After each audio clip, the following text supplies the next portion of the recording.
सर्वप्रथम आपल्या सगळ्यांना दिवाळीच्या मनापासून शुभेच्छा देते.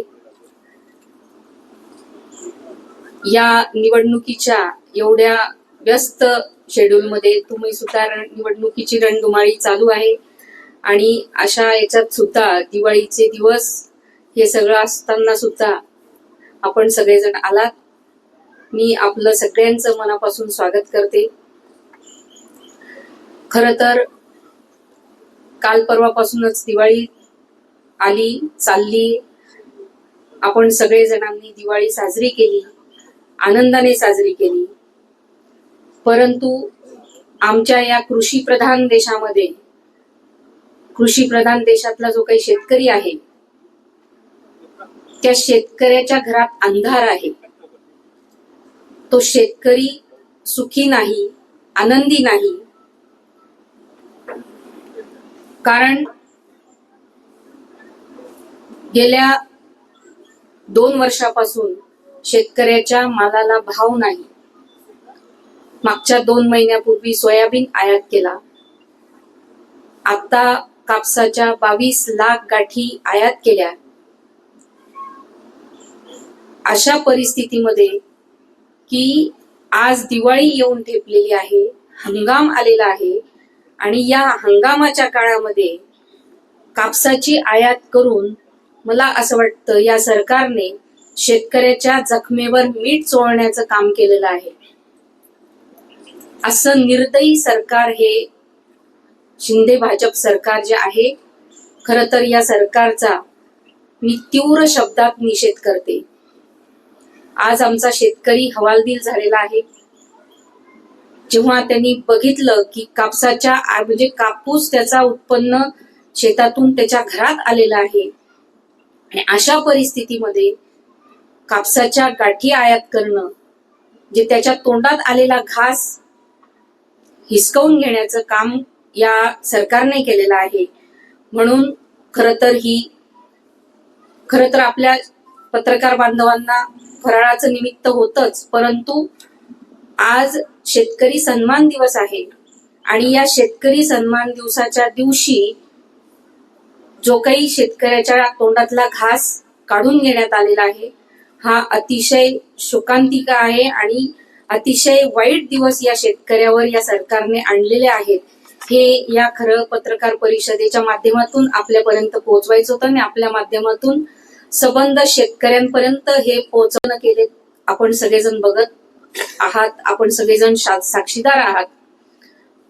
धरणे आंदोलन केले, रास्ता रोको केलं, सगळ्या गोष्टी करून बघितल्या, शेतकऱ्यांच्या सरकारचा निषेध केला, तरी सुद्धा शेतकऱ्याच्या मालाला भाव मिळाला नाही. शिवसेना उद्धव बाळासाहेब ठाकरे या पक्षाच्या व्यतिरिक्त तुम्ही या पाचोरा भडगाव मतदारसंघामध्ये कोणत्या नेत्याने, कोणत्या उमेदवाराने हे आंदोलन असे केले शेतकऱ्याच्या विरोधात, हे आपण दाखवून द्या. एकाही व्यक्तीने असे आंदोलन केले नाहीत. शेतकऱ्याच्या बाजूने कुणीही बोललं नाही. ना विद्यमान आमदार बोलले, ना अमोल भाऊ शिंदे बोलले. हे सगळे सत्तेमध्ये होते आणि तरी सुद्धा यांनी कोणत्याही गोष्टीचा प्रयत्न शेतकऱ्याच्या भाववाढीसाठी केलेला नाही. ही अतिशय शोकांतिका आहे. खरं तर शेतकऱ्याचा प्रश्न म्हणजे हा अगदी जिव्हाळ्याचा प्रश्न आहे आणि या जिव्हाळ्याच्या प्रश्नावर जर तुम्ही काहीच बोलत नसाल आणि जर का शेतकऱ्याचा मधल्या काळामध्ये पाऊस पडला, अतिवृष्टी झाली, शेतकऱ्याचं नुकसान झालं, अशा वेळी स्वतःला कुणी कृषी मित्र म्हणतं, कुणी भूमिपुत्र म्हणतं. भूमिपुत्र म्हणवून घेणारे फक्त शेतकऱ्याच्या बांधावर जातात आणि बांधावर जाऊन सेल्फी काढतात. मला असं वाटतं की नुसतं तुम्ही नौटंकी करण्यापेक्षा खरोखर शेतकऱ्याचे अश्रू पुसण्यासाठी तुम्ही सरकारकडून शेतकऱ्याच्या प्रश्न मिटवण्यासाठी काही प्रयत्न केले असतील तर आपण दाखवून द्यावं. मला असं वाटतं की यांनी फक्त स्वतःला मतं मिळवण्यासाठी शेतकऱ्याच्या बांधापर्यंत जातात. हे आमच्या शेतकरी बांधवांनी लक्षात घेतलं पाहिजे. हे फक्त शेतकऱ्याची मतं मागण्यासाठी फक्त हा प्रकार चाललेला आहे, हे आपल्या सगळ्यांच्या माध्यमातून मी संबंध जनतेला सांगू इच्छिते. दुसरा विषय महत्वाचा, विद्यमान आमदारांनी 3000 कोटीचा विकास केल्याचा जो काही दंडोरा पिटवला, जर तुम्ही 3000 कोटीची कामं केलेली आहेत तरी सुद्धा तुम्हाला वैशाली सूर्यवंशी नावाचा उमेदवार शोधून आणून उभा करावा लागतो, ही किती भयानक प्रकार आहे. याच्यातच तुम्हाला लक्षात आलंय की इथं आता माझी हार होणार आहे, म्हणून हा केविलवाणा प्रयत्न त्यांनी केलेला आहे. त्या दिवशी आपण सगळेजण होतात, उमेदवारी अर्ज भरण्याच्या शेवटच्या दिवशी किती भयानक प्रकार पाचोरा प्रांत कार्यालयात जो घडला, ही पाचोरा भडगावची संस्कृती नाही. 2 गटांमध्ये ज्या पद्धतीने मारामाऱ्या झाल्या, ज्या पद्धतीने गुंडगिरी झाली, ती गुंडगिरी या पाचोरा भडगाव मतदारसंघामधून संपवण्यासाठी सगळ्या चांगल्या लोकांना, चांगल्या विचाराच्या लोकांना एकत्र येणं गरजेचं आहे. ह्यांच्या पायाखालची वाळू घसरते आहे म्हणून हा प्रकार केलेला आहे. खर तर केंद्र सरकारने आता 7,521 रुपयाचा हमीभाव कापसाला दिलेला आहे आणि ऍक्च्युअल मध्ये फक्त 5,500 ते 6,000 रुपये भाव शेतकऱ्याला मिळतो आहे. म्हणजे जो हमी भाव ठरवलेला आहे तो हमी भाव सुद्धा पूर्ण देऊ शकत नाही असं हे सरकार आहे. हेच मागच्या वर्षी म्हणजे उद्धव साहेब जेव्हा मुख्यमंत्री होते त्यांनी 10,000 रुपये भाव आमच्या शेतकरी राजाला दिलेला होता.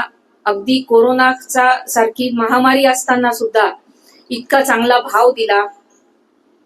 असं हे शिंदे भाजप सरकार जे आहे ते शेतकऱ्यांचं शोषण करणारं सरकार आहे असं धडधडीत दिसत आहे. मी आपल्या माध्यमातून शेतकरी बांधवांना आवाहन करेल की या जुमलेबाजांपासून आपण सावध राहा. यांना फक्त तुमचे मतं पाहिजे आहे. महिलांवर करते, माझे वडील तात्यासाहेब त्यांनी आयुष्यभर शेतकऱ्यांसाठी स्वतःला वाहून घेतलं. त्या पद्धतीने मी सुद्धा शेतकऱ्यांचे प्रश्न विधानसभेत पोहोचवण्यासाठी माझा 100% प्रयत्न असेल. कारण मी सुद्धा स्वतः कृषी पदवीधर आहे, म्हणून शेतकऱ्यांच्या समस्या, शेतकऱ्यांच्या भावना ह्या सगळ्या मी समजू शकते.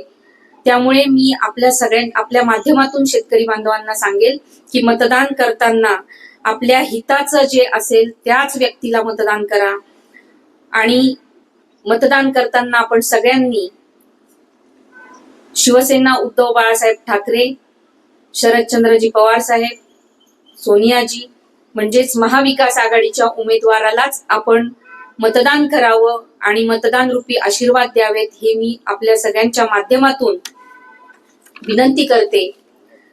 कारण की शेतकरी बांधव हा काही फक्त गृहीत धरणारा विषय नाही, हा जगाचा पोशिंदा आहे, भारतीय अर्थव्यवस्थेचा कणा आहे आणि त्याची जी काही थट्टा मांडलेली आहे आज सरकारने, तर या शेतकऱ्याने आता जागा होण्याची खरं वेळ आलेली आहे. खर तर आता विधानसभा निवडणूक लागलेली आहे. हे समोरचे जे काही उमेदवार आहेत हे तुमच्या गावामध्ये आल्यानंतर मला असं वाटतं त्यांना गावात घुसल्याबरोबर जाब विचारा. गावात घुसताना जाब विचारा की मागच्या 2-2.5-3 वर्षापासून आम्ही कापसासाठी भाव मागतोय, सोयाबीनसाठी भाव मागतोय, तुम्ही त्याच्यासाठी काय केलं? तुम्ही सत्तेत होतात, तुम्ही कधी आवाज उठवला का? तुम्ही कधी जाऊन प्रयत्न केला का? ह्या गोष्टीचा तुम्ही प्रत्येक उमेदवाराला जाब विचारला पाहिजे.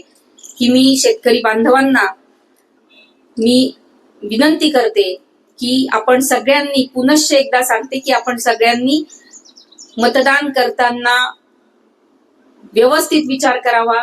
केंद्राची निवडणूक आपल्या हातून गेलेली आहे, परंतु राज्यात चांगले दिवस आणायचे असतील तर आपल्याला महाविकास आघाडी शिवाय पर्याय नाही, ही मी आपल्या माध्यमातून सगळ्या नागरिकांना विनंती करते. आणि आज पाडवा आहे.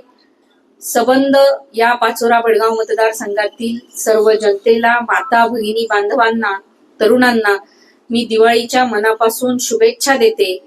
आणि आपल्या आयुष्यातला जो काही अंधार आहे तो अंधार मिटून या नवीन वर्षात विनंती ही परमेश्वराजवळ मी प्रार्थना करते आणि इथेच थांबते. धन्यवाद. जय हिंद, जय महाराष्ट्र.